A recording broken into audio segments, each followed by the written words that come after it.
നമസ്കാരം. മലയാളി വാർത്ത ഇൻസൈഡിലേക്ക് സ്വാഗതം. ബന്ദികളെ വിട്ടയച്ചില്ലെങ്കിൽ ഗാസയിൽ അമേരിക്കയും നേരിട്ട് യുദ്ധത്തിനിറങ്ങുമെന്ന മുന്നറിയിപ്പ്. ജനുവരി 20 മുതൽ അമേരിക്കൻ പ്രസിഡന്റ് ഡൊണാൾഡ് ട്രംപ് എന്ന ഓർമ്മ വേണമെന്ന് ഹമാസിനോട് അമേരിക്ക. ഹമാസ് തീവ്രവാദികൾക്ക് ജീവിച്ചിരിക്കണമെന്നാണ് ആഗ്രഹമെങ്കിൽ ബന്ദികളെ ഉടൻ വിട്ടയക്കുക. അമേരിക്കൻ നിയുക്ത ദേശീയ സുരക്ഷാ ഉപദേഷ്ടാവ് മൈക്ക് വാട്സിന്റേതാണ് ഈ വാക്കുകൾ. അടുത്ത വർഷം ജനുവരി 20 മുൻപ് തന്നെ ഇക്കാര്യത്തിൽ തീരുമാനമുണ്ടാകണം, അല്ലെങ്കിൽ ഭവിഷ്യത്ത് ഗുരുതരമായിരിക്കുമെന്ന് അദ്ദേഹം ഓർമ്മപ്പെടുത്തി. 4 അമേരിക്കൻ പൗരന്മാരാണ് ഇപ്പോഴും ഹമാസിന്റെ പക്കൽ ബന്ദികളായി തുടരുന്നത് എന്നോർക്കണമെന്ന് അദ്ദേഹം പറഞ്ഞു. മുൻപ് അമേരിക്കൻ നിയുക്ത പ്രസിഡന്റ് ഡൊണാൾഡ് ട്രംപ് പറഞ്ഞത് ബന്ദികളെ വിട്ടയച്ചില്ല എങ്കിൽ ഭീകര സംഘടനയെ നരകത്തിലെത്തിക്കുമെന്നാണ്. ബന്ദികളെ വിട്ടു നൽകിയില്ലെങ്കിൽ ഭീകരരുടെ നെറ്റിയിൽ വെടിയുണ്ട കയറും എന്നോർക്കണമെന്ന് അദ്ദേഹം പറഞ്ഞു. തീവ്രവാദികളെ നേരിടുന്ന കാര്യത്തിൽ ഇസ്രയേൽ പ്രധാനമന്ത്രി ബെഞ്ചമിൻ നെതന്യാഹുവിനെ അദ്ദേഹം അഭിനന്ദിച്ചു. ഹിസ്ബുള്ളയുടെ കമ്മ്യൂണിക്കേഷൻ സംവിധാനങ്ങളും ഇസ്രയേലിന്റെ മിസൈൽ പ്രതിരോധ സംവിധാനങ്ങളുമൊക്കെ തകർത്തതിലൂടെ ഇസ്രയേൽ ഭീകരർക്ക് കനത്ത മുന്നറിയിപ്പാണ് ഇപ്പോൾ നൽകിയിരിക്കുന്നത്. ഹമാസ് ഭീകരത മുൻപ് എന്നത്തേക്കാൾ ഇപ്പോൾ ഒറ്റപ്പെട്ടതായും അദ്ദേഹം പറഞ്ഞു. രക്ഷപ്പെടാനുള്ള എല്ലാ വഴികളും അടഞ്ഞ ഹമാസ് അവർക്ക് ജീവിച്ചിരിക്കണമെന്ന ആഗ്രഹമുണ്ടെങ്കിൽ ബന്ദികളെ എത്രയും പെട്ടെന്ന് വിട്ടയക്കുക. 2021 ഹൂതികളെ വിദേശ ഭീകര സംഘടനകളുടെ പട്ടികയിൽ നിന്ന് ബൈഡൻ ഭരണകൂടം മാറ്റിയിരുന്നു. അത് പുനഃപരിശോധിക്കുമെന്നും മൈക്ക് പറഞ്ഞു. നേരത്തെ യമനിൽ ദുരിതമനുഭവിക്കുന്ന ജനങ്ങൾക്ക് അവശ്യ വസ്തുക്കൾ എത്തിക്കുന്നത് മുൻനിർത്തിയാണ് അമേരിക്ക ഹൂതികളെ വിദേശ ഭീകരരുടെ പട്ടികയിൽ നിന്ന് ഒഴിവാക്കിയത്. എന്നാൽ ഇപ്പോഴും തീവ്രവാദികളെ പോലെയാണ് അവർ പെരുമാറുന്നത്. ഈ സാഹചര്യത്തിൽ അവരെ വീണ്ടും ഭീകരപ്പട്ടികയിൽ ഉൾപ്പെടുത്തുമെന്ന സൂചനയാണ് പുതിയ ഭരണകൂടം നൽകുന്നത്. ഇറാന്റെ ഓരോ നീക്കങ്ങളും തങ്ങൾ സൂക്ഷിച്ച് നിരീക്ഷിച്ചു വരികയാണ് എന്ന് അദ്ദേഹം കൂട്ടിച്ചേർത്തു.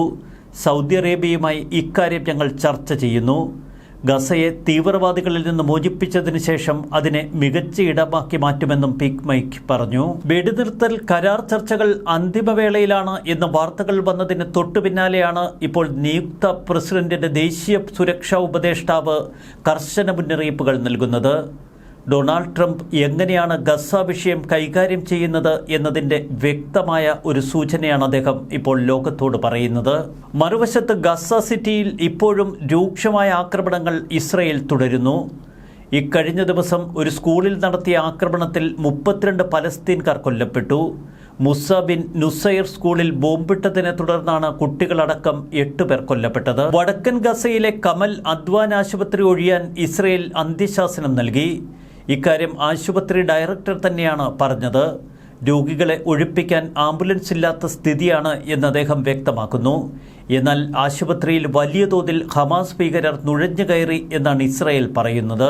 കഴിഞ്ഞ 3 മാസക്കാലമായി വടക്കൻ ഗസയിലെ ബെയ്ത്ത് ലാഹിയ, ബെയ്ത്ത് ഹനൂൻ എന്നീ പട്ടണങ്ങളും സമീപമുള്ള ജബാലിയ അഭയാർത്ഥി ക്യാമ്പും വളഞ്ഞുവെച്ച ഇസ്രായേൽ സൈന്യം ആക്രമണം തുടരുകയാണ്. 100 കണക്കിന് ഹമാസുകളെ കൊലപ്പെടുത്തി, നിരവധി പേരെ തടങ്കലിലാക്കി. ഇനിയും ഏറെ ഹമാസ് ഭീകരർ തങ്ങളുടെ വലയിൽ വീഴാനുണ്ട് എന്ന് ഇസ്രയേൽ പറയുന്നു. ജബാലിയ ക്യാമ്പിലെ ഒരു വീടിനുള്ളിൽ കടന്ന 9 ഇസ്രയേൽ സൈനികരെ വധിച്ചതായി ഇതിനിടെ ഹമാസ് അറിയിച്ചു. ലെബനനിലെ ആക്രമണങ്ങൾക്ക് ശേഷം ഇപ്പോൾ IDF പൂർണ്ണ ശ്രദ്ധ പതിപ്പിച്ചിരിക്കുന്നത് ഗസയിൽ അവശേഷിക്കുന്ന ഹമാസ് ഭീകരരെ കൂടി ഇല്ലാതാക്കുകയാണ് ഇസ്രയേലിന്റെ ലക്ഷ്യം. മറുവശത്ത് ഹൂതികൾക്ക് നേരെ ഇപ്പോൾ സമാനതകളില്ലാത്ത ആക്രമണം തുടരുന്നു അമേരിക്ക.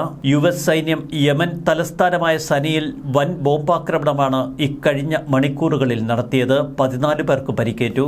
എല്ലാ യുദ്ധമേഖലകളിലും വെടിനിർത്തലിനും സമാധാനത്തിനുമായി പ്രാർത്ഥിക്കാൻ ഫ്രാൻസിസ് മാർപ്പാപ്പ പറയുന്നു. ഗസയിലും യുക്രൈനിലും സ്കൂളുകളും ആശുപത്രികളുമൊക്കെ ബോംബിട്ട് തകർക്കുന്ന ക്രൂരതയെ മാർപ്പാപ്പ അപലപിച്ചു. ആയുധങ്ങൾ നിശബ്ദമായി ഇവിടെ ക്രിസ്മസ് കാരൽ ഗാനം മുഴക്കട്ടെ എന്ന് ഞായറാഴ്ച ആശീർവാദ പ്രസംഗത്തിൽ മാർപ്പാപ്പ പറഞ്ഞു. ഇതിനിടയിൽ വിചിത്രമായ ചില നീക്കങ്ങൾക്ക് ഇറാൻ മുതിരുന്നു. ഹൂതികളെ കൊണ്ട് ഇസ്രായേലിനെതിരെ ആക്രമണം നടത്തുന്നതിനൊപ്പം ഹിസ്ബുള്ളയുടെ പ്രതാപം വീണ്ടെടുക്കാനുള്ള പദ്ധതികളാണ് ഇറാൻ വിഭാവനം ചെയ്യുന്നത്. ബാഷർ അൽ അസദിന്റെ പതനത്തിനു ശേഷം സിറിയയിലൂടെയുള്ള കരമാർഗം പൂർണ്ണമായി നഷ്ടപ്പെട്ടിരുന്നു ഇറാന്. എന്നാൽ ഹിസ്ബുള്ള ഭീകര സംഘങ്ങൾക്ക് വീണ്ടും ആയുധം വിതരണം ചെയ്യുന്നതിന് ലെബനനിലേക്കൊരു എയർ കോറിഡോർ സ്ഥാപിക്കാനുള്ള ശ്രമങ്ങൾ ഇറാൻ തുടങ്ങിയെന്നാണ് ഇപ്പോൾ ഇസ്രയേലി മാധ്യമങ്ങൾ പറയുന്നത്. ഇറാനിൽ നിന്ന് ആയുധങ്ങൾ ഏതെങ്കിലും വിധത്തിൽ ഹിസ്ബുള്ളയ്ക്ക് എത്തിക്കാനുള്ള ശ്രമങ്ങൾ നടന്നാൽ അത് വെടിനിർത്തൽ കരാറിന്റെ ലംഘനമായി ഇസ്രയേൽ കണക്കുകൂട്ടും എന്ന പ്രതികരണവും പുറത്തുവന്നു. ആയുധങ്ങൾ കടത്തിക്കൊണ്ടുപോകാനുള്ള ഇറാന്റെ സൗകര്യങ്ങൾ അത്രയും സിറിയയിൽ നഷ്ടപ്പെട്ടു.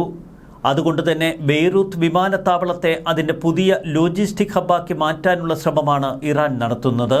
ഇറാനിൽ നിന്ന് പറന്നുയരുന്ന ചരക്ക് വിമാനങ്ങൾ മറയാക്കി ഇപ്പോൾ ലെബനനിലേക്ക് ആയുധങ്ങൾ കടത്താനുള്ള ശ്രമം ഇറാൻ നടത്തുന്നുവെന്നാണ് ഇസ്രായേലിന്റെ ആരോപണം. അതിശക്തമായ ആക്രമണങ്ങൾ തങ്ങളുടെ ശത്രുക്കൾക്ക് നേരെ തുടരും എന്ന് ആവർത്തിച്ചു പറയുന്ന ഇസ്രായേലിനോട് ഇപ്പോൾ സന്ധിക്കൊരുങ്ങുകയാണ് ഇറാഖിലെ ഷിയ മിലിഷ്യകൾ. എക്കാലത്തും ഇറാൻ പ്രോക്സികളായി നിലകൊണ്ടിരുന്ന ഷിയ മിലിഷ്യകൾ ഇസ്രായേലിന് മുന്നിൽ ഇപ്പോൾ കീഴടങ്ങുന്നു. തങ്ങൾ ഇസ്രായേലിനെതിരായ ആക്രമണം അവസാനിപ്പിക്കാൻ തീരുമാനിച്ചതായി ലെബനിലെ ഹിസ്ബുള്ള അനുകൂല പത്രമായ അൽ അക്ബർ റിപ്പോർട്ട് ചെയ്യുന്നു. ഇക്കാര്യത്തിൽ ഷിയ മിലിഷ്യകൾ കട്ടയ്ക്ക് തീരുമാനമെടുത്തിരിക്കുന്നു. ഇനിയും ഇറാന്റെ താൽപ്പര്യങ്ങൾ സംരക്ഷിക്കാൻ തങ്ങളുടെ സംഘടന മുതിരേണ്ടതില്ല എന്ന നിഗമനത്തിലാണവർ. 2023 ഒക്ടോബറിൽ ഗസ യുദ്ധം ആരംഭിച്ചതു മുതൽ ഇറാൻ ആക്സിസ് ഓഫ് റെസിസ്റ്റൻസിന്റെ ഭാഗമായി മിലിഷ്യകൾ ഇസ്രായേലിന് നേർക്ക് ഡ്രോൺ ആക്രമണങ്ങൾ നടത്തിയിരുന്നു. ഇക്കഴിഞ്ഞ ഒക്ടോബറിൽ ഷിയ മിലിഷ്യകൾ അയച്ച ഡ്രോണുകൾ ഇസ്രായേലിന്റെ കൈവശമുള്ള ഗൊലാൻ കുന്നുകളിൽ ആക്രമണം നടത്തി. എന്നാൽ സിറിയൻ മണ്ണിൽ സംഭവിച്ച ദുരന്തം അത് ഷിയ മിലിഷ്യകളുടെ ഉറക്കം കെടുത്തി. സായുധ വിഭാഗങ്ങൾ ഇറാഖ് ഗവൺമെന്റിന്റെ വാക്കു പാലിച്ചുവെന്നാണ് ഇപ്പോൾ മാധ്യമ റിപ്പോർട്ട്.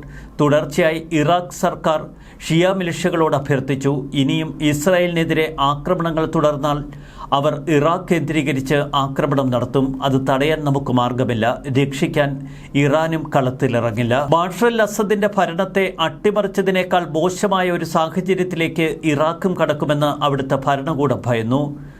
ഇതിനെ തുടർന്നാണ് ഷിയ മിലിഷ്യകളുമായി അവർ ചർച്ചകൾ ആരംഭിച്ചത്. ഇറാഖിലേക്ക് വീണ്ടും ഭീകരവാദത്തിന്റെ തിരിച്ചുവരവിന് ഇത്തരം ആക്രമണങ്ങൾ കാരണമാകും. അതുകൊണ്ട് തന്നെ ഇസ്രായേലിനെതിരെ ഇനി പോരാടേണ്ടതില്ല എന്ന നിഗമനത്തിലെത്തിയിരിക്കുന്നു ഇറാഖിലെ ഷിയ മിലിഷ്യകൾ. അമേരിക്കയുടെ പുതിയ ദേശീയ സുരക്ഷാ ഉപദേഷ്ടാവ് മറ്റു ചില കാര്യങ്ങളിൽ കൂടി വ്യക്തമായ സൂചനകളാണ് ലോകത്തിന് നൽകുന്നത്. സൗദി ഇസ്രായേൽ നോർമലൈസേഷൻ ഉടമ്പടി ഉണ്ടാകാൻ എല്ലാ സാധ്യതകളും മുന്നിലുണ്ട് എന്ന് അദ്ദേഹം പറഞ്ഞു വയ്ക്കുന്നു. ഇറാൻ ഒരു പൊതുശത്രു എന്ന നിലയിൽ ലോകരാജ്യങ്ങൾ ഒരുമിക്കുന്ന കാഴ്ചയാകും ജനുവരി 20 മുതൽ ഇനി ലോകം കാണുന്നത്. അതുകൊണ്ട് തന്നെ സൗദി അറേബ്യയും ഇസ്രായേലും ചേർന്ന് പ്രവർത്തിക്കുമെന്നാണ് അദ്ദേഹം പറയുന്നത്. ഹൂതികളെ വിദേശ ഭീകര സംഘടനയായി പുനർനാമകരണം ചെയ്യുമെന്ന് ട്രംപ് ഭരണകൂടത്തിന്റെ വക്താക്കൾ പറയുമ്പോൾ ഒരു കാര്യം ഉറപ്പിക്കാം, രണ്ടും കൽപ്പിച്ച് അമേരിക്ക മധ്യപൂർവ്വദേശത്തേക്ക് വീണ്ടും ചുവടുവെക്കുന്നു. ഒരു വശത്ത് യമനിലെ ഹൂതികളെ പൂർണ്ണമായി ഉന്മൂലനം ചെയ്യുകയാണിപ്പോൾ ട്രംപിന്റെ കാഴ്ചപ്പാട്. മറുവശത്ത് ഗസയിലെ യുദ്ധം ഹമാസിന്റെ സർവനാശത്തോടെ മാത്രമേ അവസാനിപ്പിക്കൂ. ഗസയിൽ കുഞ്ഞുങ്ങളെ ബോംബിട്ട് കൊല്ലുന്നത് ക്രൂരതയാണ് എന്ന് ഫ്രാൻസിസ് മാർപ്പാപ്പ പറഞ്ഞിരുന്നു. ഈ പ്രസ്താവന ഇരട്ടത്താപ്പെന്ന് പറഞ്ഞ് ഇസ്രായേൽ വിദേശകാര്യ മന്ത്രാലയം രംഗത്തിറങ്ങി. കാര്യങ്ങൾ മനസ്സിലാക്കാതെയാണ് അദ്ദേഹം പ്രതികരിക്കുന്നത്. 400 ദിവസത്തിലധികം കൈക്കുഞ്ഞിനെ അടക്കം ബന്ദികളാക്കിയിരിക്കുന്ന ഹമാസ് ചെയ്യുന്നതാണ് ക്രൂരത എന്ന് ഇസ്രായേൽ വിദേശകാര്യ മന്ത്രാലയം പറഞ്ഞു. തീവ്രവാദത്തിനെതിരായ പോരാട്ടമാണ് ഇസ്രായേൽ നടത്തുന്നത്. അത് മാർപ്പാപ്പ മനസ്സിലാക്കണമെന്നും ഇസ്രായേൽ പറഞ്ഞു. വിട്ടയക്കാനുള്ള ബന്ദികളുടെ ലിസ്റ്റിനു വേണ്ടി ഇപ്പോഴും തങ്ങൾ കാത്തിരിക്കുകയാണ് എന്ന് ഇസ്രായേൽ പറയുന്നു. ഹമാസിന്റെ കീഴടങ്ങൽ തന്നെയാണ് ഏറ്റവും വലിയ വാർത്തയെങ്കിലും ആ കീഴടങ്ങൽ എങ്ങനെയായിരിക്കുമെന്ന സംശയം അത് ലോകത്തിന് പൊതുവെ ഇപ്പോൾ ശക്തമാകുന്നു. എന്നാൽ കട്ടയ്ക്ക് നിലപാടെടുത്ത് Donald Trump. News desk Malayali Vartha inside.